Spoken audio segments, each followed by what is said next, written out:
A pleasant morning to everyone, especially to our professor, Ma'am Gina Macalos Galbo. Good morning, Ma'am.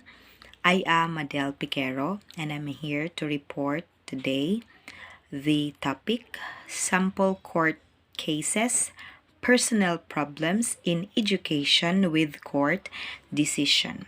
So, here are the learning objectives for this report. First one is to define what is court cases. Second is to discuss the different cases in personal problems in education in Philippines and tell the different decisions ordered by the court to varied cases faced by the personnel. So, when we say court case, it is a dispute between two opposing parties resolved by a court or by some equivalent legal process. A legal case may be either civil or criminal. There is a defendant and an accuser. So that is the meaning of court case. We all know that all parents hope for a good education for their children. This is the key to the next generation's future, particularly for the poor. So, di ba, education is the key. Mao man gyud nay kasagaran natong maingon sa mga kabatan-unan, especially itong mga parents mo, ingon gani sila, maura jud ni akong pagmana nimo, wa ko'y lain nga butang nga ipahatag or ipagpamana. It is a cornerstone of economic and social development, a human right under international law and a constitutional guarantee in most country. So now, first we have here case 1, Talwa Erlinda Lugarta, criminal case number 75264-13. So, the accused appellant, then the principal 4 of Santa Ana National High School, Erlinda Lugarta Talwa, was charged with violation with Section 3E of Republic Act number 3019 for allegedly unlawfully collecting various fees from students and parents of Santa Ana National High School. So, ang naitabo na ni is, in that about school year 2007 or immediately prior to subsequent thereto in Davao City and within jurisdiction of this honorable court, accused Erlinda Lugarta Talwa, a low-ranking public official, being the principal Ana National High School, this was Street, Davao City, while in the performance of her officials' functions and committing the offense of in relation to office and taking advantage of her official position and relation to office. So in this case of Mrs. Erlinda Lugarta Talwa, during her arraignment on July 19, 2013, the accused appellant entered the plea of not guilty. Here are the regional trial court summarized evidences from both parties. First, we have here Mr. Romulo Mamalias. According to the witness, Mr. Romulo C. Mamalias testified that accused Talwa imposed the collection of fees and compelled the students to pay several fees, which is contrary to DepEd Order number 22 and 23. During the cross-examination, he testified also that accused Talwa suspended the PTA and that there were parents who willingly made voluntarily contributions. Pero, on that evidence, there was no sign posted in the door or any part of the school pertaining to the no payment policy during the enrollment. So, ning insist si Mr. Mamalias Romulo nga impose og collection kani si Principal Talwa. Pero sa mga ebidensya, wala sila nakita nga nagpost nga no sign or no payment, no entry or no enrollment. Meanwhile, kani si Christine Mamalias testified that she was a student also of Santa Ana National High School where she graduated high school, and their principal during that time was accused Erlinda Talwa. Naa siya gi-identified nga OR number 7581962 as her proof that she paid the compulsory fees since it is a requirement in order to get a card and secure the clearance.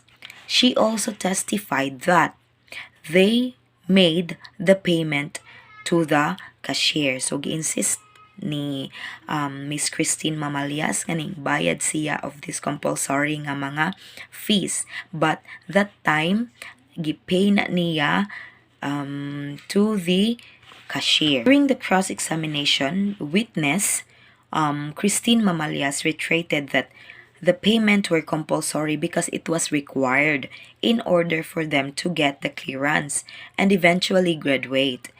Moreover, their teachers announced to the class that the same has to be paid. So, gi-announce na sa teachers.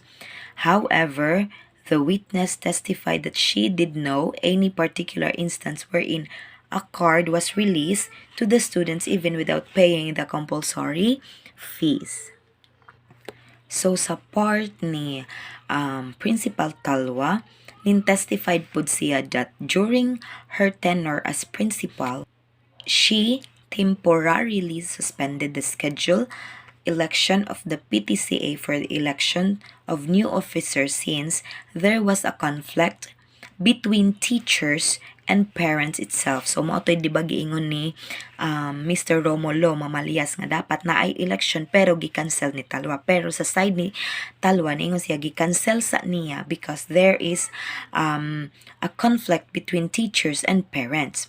She also testified that there was no money collected during her time because she herself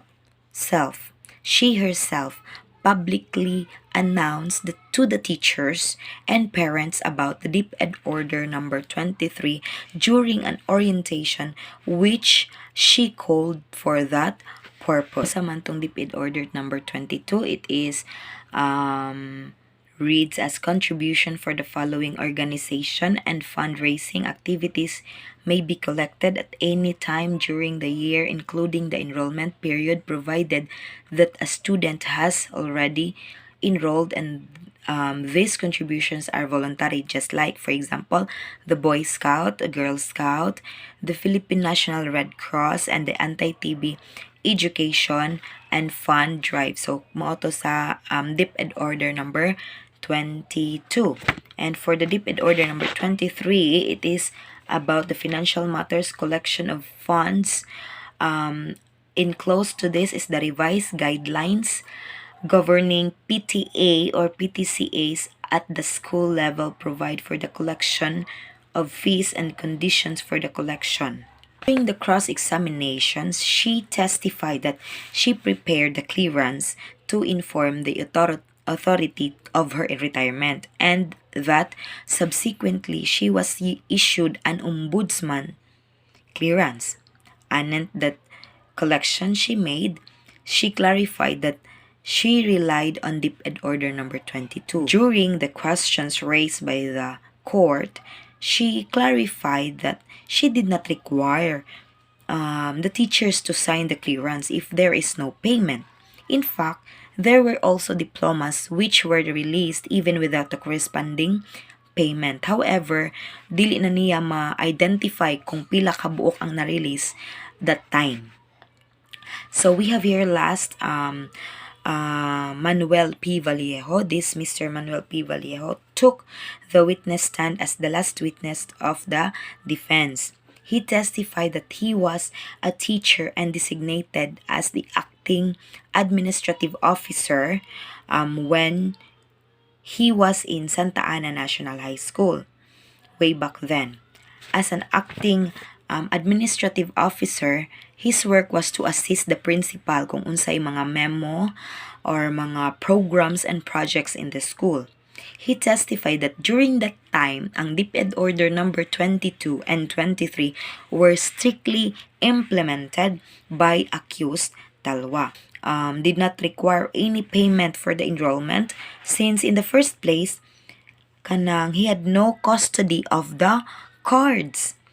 There were parents who were willing to pay, especially the officials in the neighboring barangays, since there were barangay scholars who were enrolled in the said school.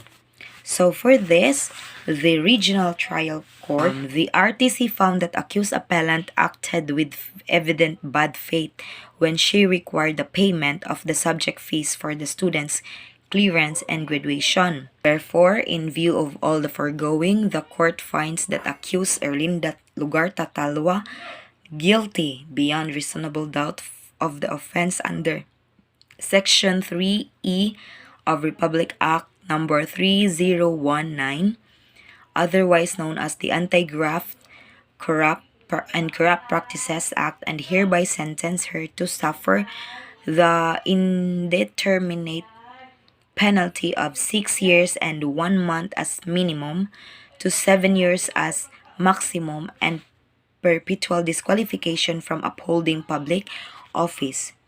So, motoy na decision from the Regional Trial Court. Principal Talwa filed her intentions to appeal of the said Regional Trial Court decision to the Court of Appeals. Thereafter, the RTC transmitted the records of the case to the Court of Appeals. Accused appellant filed her motion to correct notice of appeal with the issuance of order to forward records to Sandigan Bayan para ma-review iyahang this kaning kaso.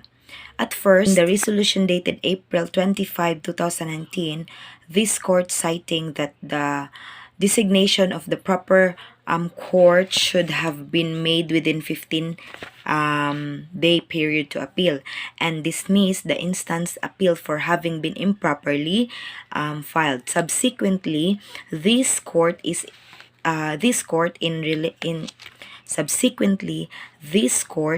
the relation dated September 5, 2019 gigrant na pod ang iyahang motion of reconsideration, set aside the resolution dated April 25 kadtong pag-cancel, and directed the parties to file their respective briefs. So, gi-open balik ang court, gipasa dito sa Sandigan Bayan.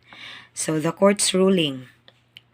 In criminal case, an appeal throws the entire case wide open for review, and reviewing tribunal can correct errors, though unassigned in the appeal judgment, or even reverse the trial court's decision based on the grounds other than those that the parties raised as errors. The appeal confers the appellant court full jurisdiction over the case and renders such court competent to examine records, revise also the judgment appealed from, or increase the penalty kung makita gyud nga guilty jud siya, and cite the proper provision of the penal law.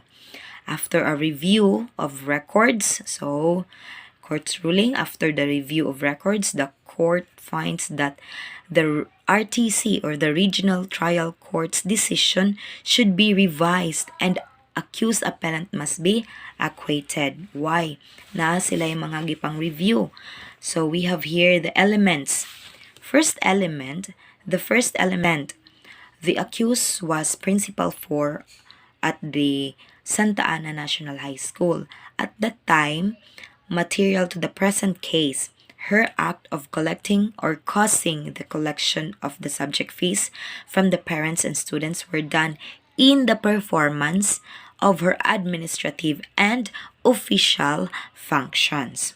So we have here the second element. The court party agrees with the RTC's findings that accused appellant required the payment of certain fees for the student clearance and graduation, and that the collection of such fees was unlawful. The various receipts show that on different dates from 2006 to 2007, collections were made for authorized fees, for which officials' receipts were issued by the school collecting officers.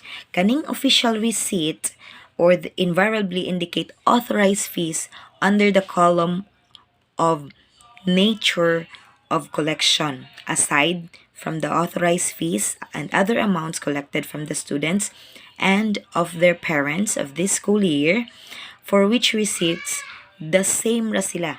So nakita nila nga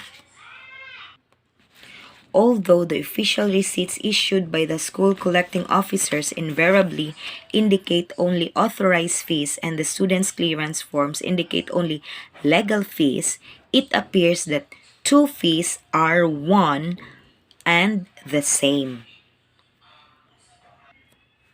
As for the collection of the other fees, example, the graduation fees, yearbook fees, and others, the court finds nothing in the evidence on record that would show that accused appellant also imposed the compulsory collection of the same.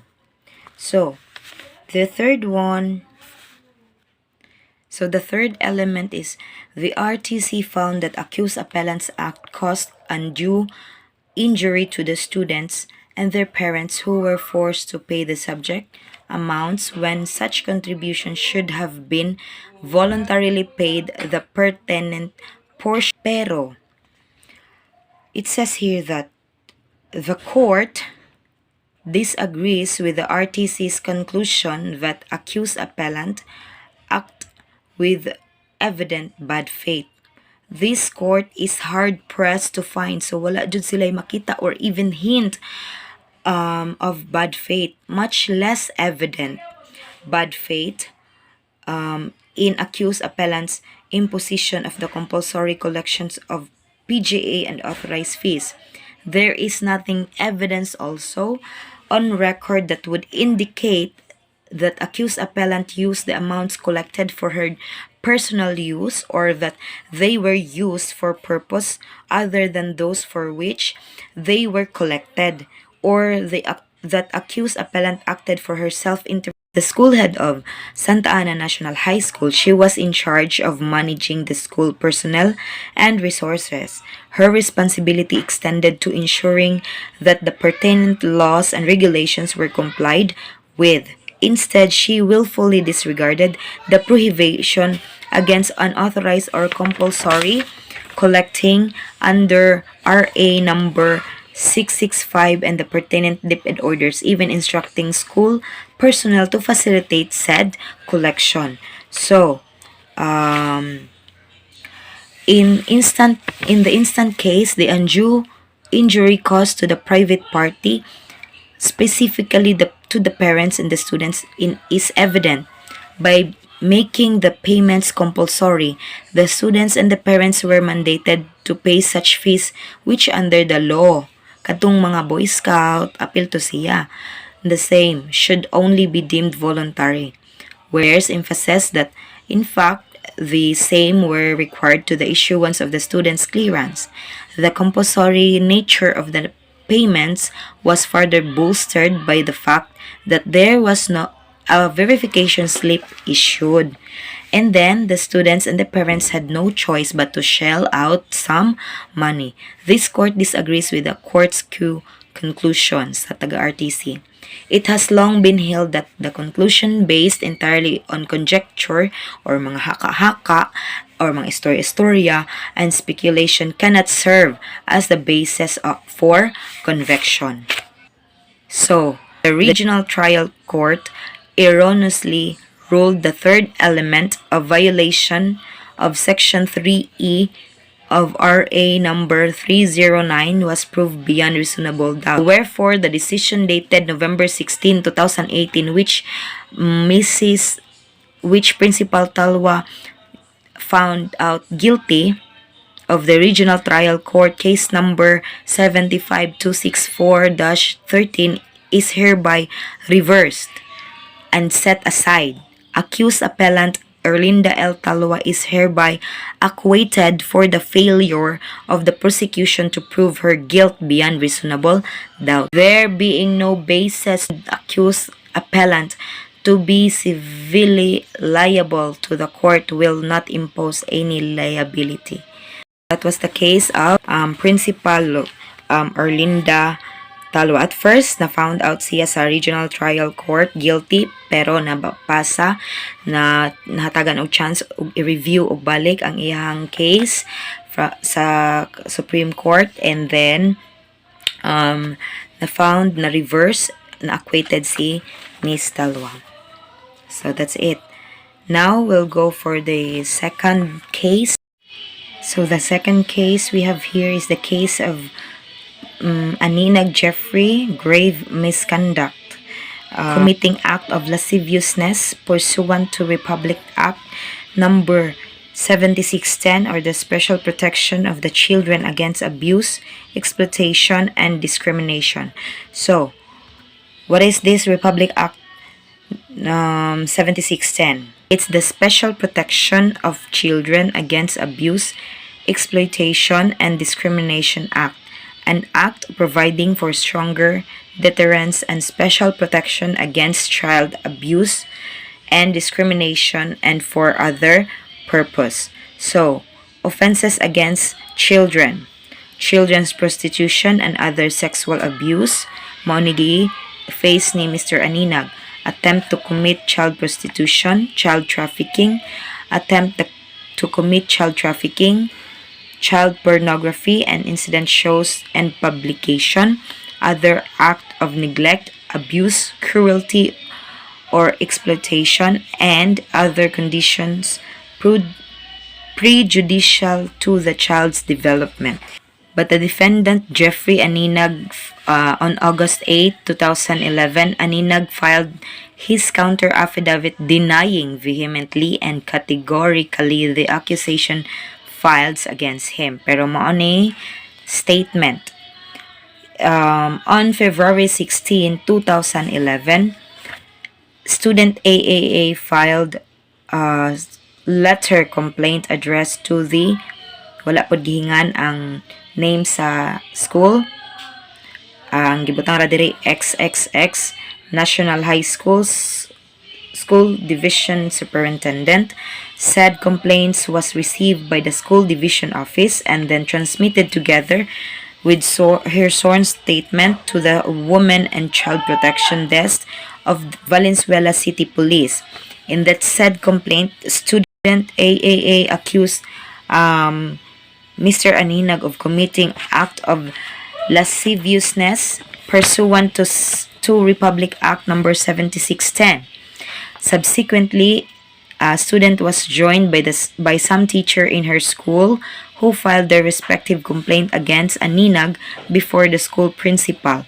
So on August 8, ning file siya o counter affidavit vehemently denying pod nga that previous case rape niya filed against him was eventually dismissed. So by this reason of said previous case o case of rape, his co-teachers were convinced. So dako kayog impacto nga naadyo di ay nahitabo that he is scoundrel and habitual offender and he sexually harassed this student. On the other hand, the formal charge thus reads, so mo ni na hitabo, that in September 2008, around 3 o'clock in the afternoon, while the student named AAA was about to go home, gitawag siya ni Mr. Aninag for help to do something in the school clinic. When this student came in, he suddenly closed the door, grabbed and kissed her, bisog siya, and then ning ask siya nga ihunong ang gihimo ni Mr. Aninag. Kung sa iyang gihimo ni Mr. Aninag, gi-open niya noon iyang zipper and asked her to show her reproductive organ. The following day, came up to her and said, "If you tell any person about what happened yesterday," Mr. Aninag said, "I will have killed you." So gipanagbantaan niya ang estudyante. This kind of incident happened again sometime in January 2011 at the school stock room where books are being borrowed. While the student AAA and her classmate named BBB was about to borrow books from said stock room, Mr. Aninag invited her inside, and right then and there you touch her private parts, or Mr. Aninag touch the student's private and seduce her in having sex with Mr. Aninag. So after that formal investigation, the DepEd National Capital Region issued its resolution dated April 2, 2013, finding Aninag guilty as charged pertinent portion of the said decision. Pero daghan siya galibay and denial. But it says here that denial and alibi cannot be given greater evidentiary value than the testimony of credible witnesses who testify on affirmative matters. Respondent's denial cannot be given weight over the positive testimony of the complainant and the witness. So in this case, the complainant had no ill motive to do such serious allegation against Mr. Aninag. So, nahitaw the decision is Mr. Jeffrey Aninag, the teacher of Blanc National High School, Valenzuela City, appeals from the resolution dated March 17, 2015 of the Department of Education, Pasig City, affirming with modification the resolution dated April 2, 2013 and other dated June 6, 2013 of the Regional Director, finding Aninag guilty of grave misconduct and modifying the penalty imposed upon him from 1 year suspension to dismissal from the service. As the merits of the case, Aninag clearly demonstrated an unlawful behavior brought about by sexually harassing student AAA in at least 2 occasions, simply offering the excuse of alibi and mere denial thereof. Such accusation of the appellant truly deserves serious attention, as these are irregular, unlawful, and beyond decency and norms expected from a high school teacher. Their transgressions of established and definite rule of action of his part.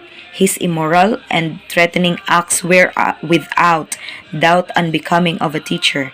As a teacher, he is considered under the law as a second parent to the student, in the school, thus would naturally commit to provide special protection and assistance to them. The conclusion for this is wherefore the appeal of Jeffrey M. Aninag from Blanc National High School, Valenzuela City, is hereby dismissed. And according to the resolution dated March 17, 2015 of the Department of Education, Pasig City, so affirming with modification the resolution dated April 2, 2013, and order Capital Region, DepEd NCR, finding Aninag guilty of grave misconduct and imposing upon him the penalty of dismissal from the service. So, muna na decision is affirmed. The accessory penalties of cancellation of eligibility, forfeiture of retirement benefits except the terminal leave benefits and personal contributions to the GSIS, perpetual disqualification from re-employment in the government service, and bar from taking the civil service examination are likewise imposed on the case of Mr. Aninag. So, found out guilty. So, mo the conclusion or a decision sa kang Mr. Aninag nga case.